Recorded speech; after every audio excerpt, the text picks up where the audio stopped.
So we're here in eastern Llano County today on Honey Creek, a beautiful tributary of the Llano River. We're going to have a field day where we've invited other landowners to come and look at this creek, at the riparian area, study the vegetation, study and understand what a healthy, functional riparian area is. The reason we do this is we have found that when people understand nature better, they tend to become a better steward and caretaker of their land. Riparian areas, they're very special places in the hill country, and they require some specialized and careful management and stewardship. So you're in for quite a treat. I've seen lots of creeks over the past 20 years and tried to study them and learn about them.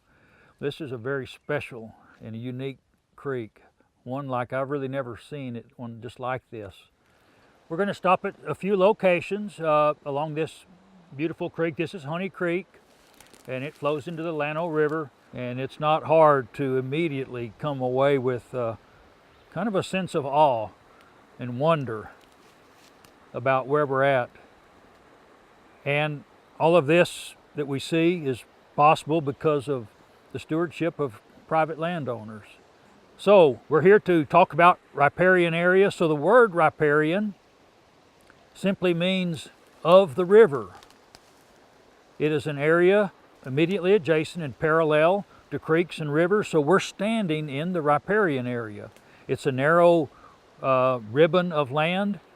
It can be wide, it can be narrow, but it's adjacent to creeks and rivers, lakes and wetlands and other wet places. But you need to know that there's been a lot of really top scientists study what happens in these creeks, and so what we try to do with field days is take the science the best we can understand it and translate it to a level that the regular people like us can understand and apply.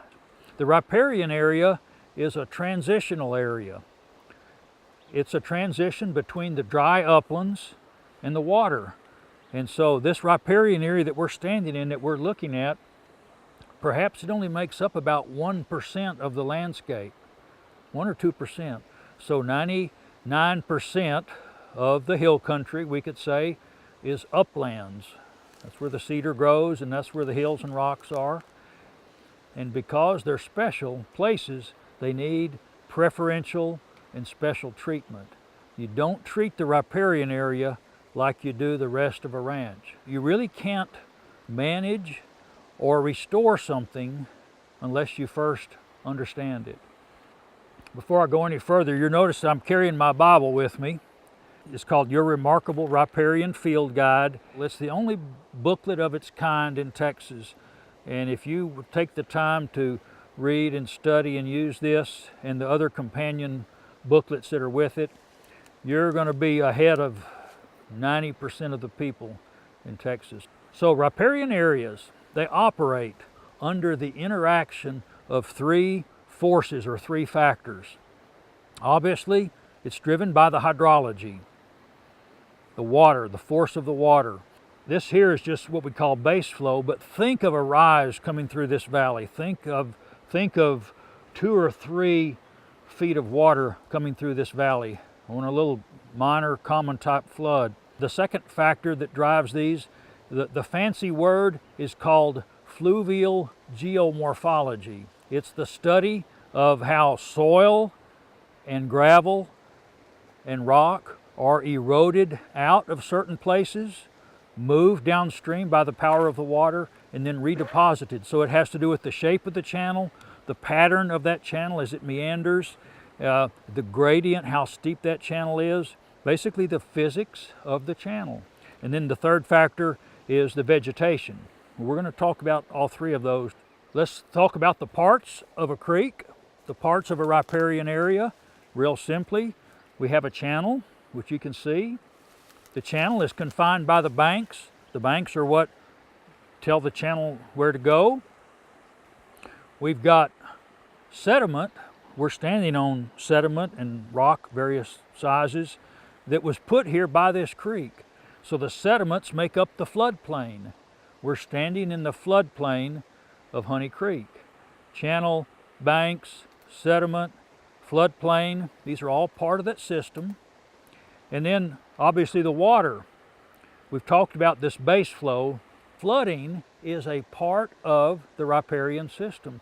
Creeks and rivers have to flood in order to be healthy and functional. The other kind of water that we can't see, it's underneath our feet. There's an alluvial water table underneath our feet, underneath this whole valley. I don't know the exact extent of it, or how deep it is, or how wide it is, but there's alluvial water in this valley. As far as you can see, if I were to give you a post hole digger and you could beat through this rock, you're gonna get to water shallow, and it's the same water that's in that creek. So all of those different forms of water are all interconnected. Some of the other parts, of course, obviously the plants, that includes grasses, sedges, shrubs, trees, flowers, vines. So all of the vegetation in this valley, it's a part of the system.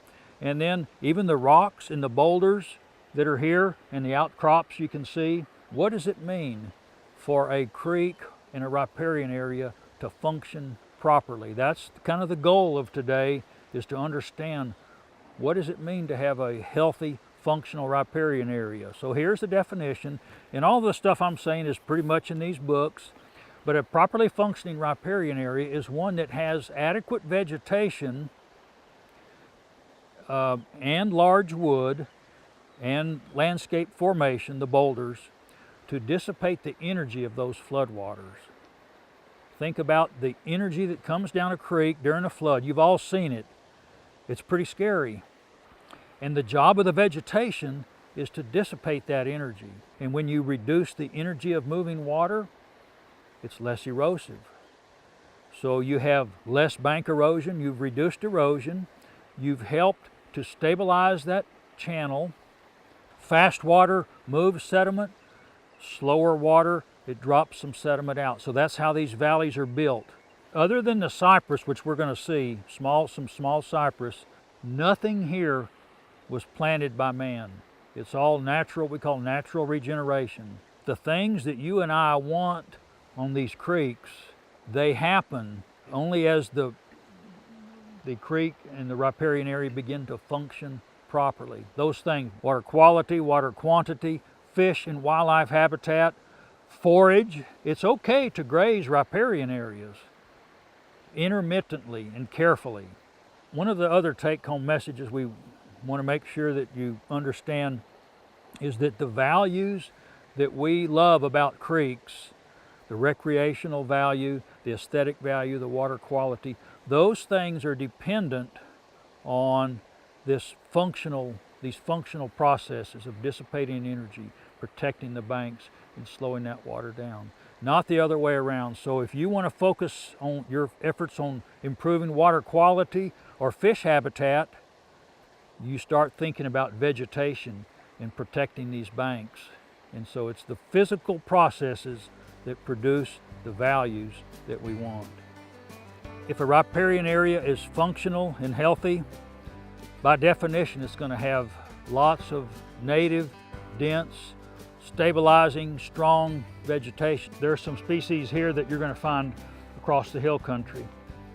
There's sort of two functional groups of riparian plants. There's plants that we call colonizer plants, and there are plants we call stabilizers.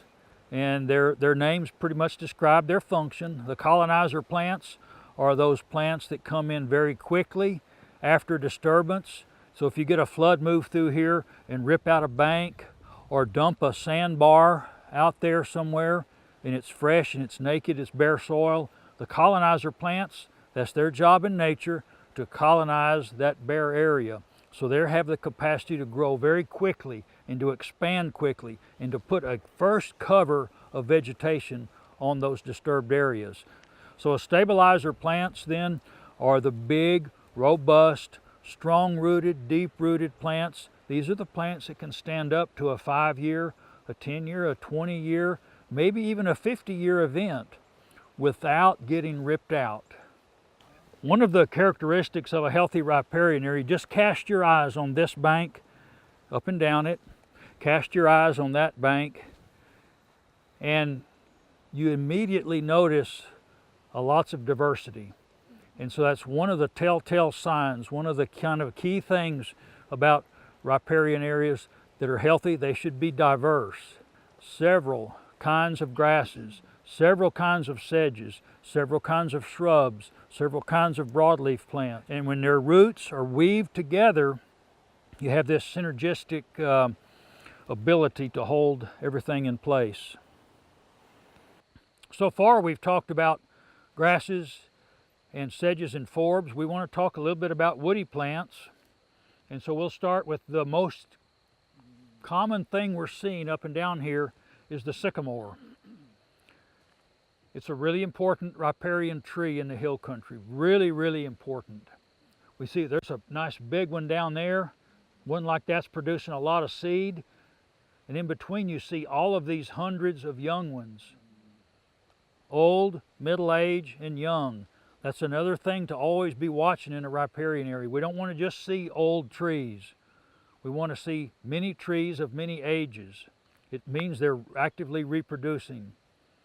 We always want to keep our eyes peeled for what is the browsing on these young trees. They like this a lot more than they like sycamore.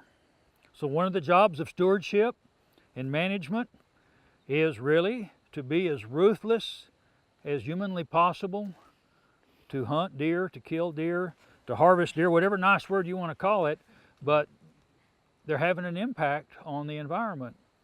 And man's role is that of predator, because we no longer have wolves. We don't want to get the idea that all creeks should look like this, or will look like this, or could look like this. Each one is different and unique, and that's what's challenging about nature and conservation and stewardship, is that each piece of land is unique and different.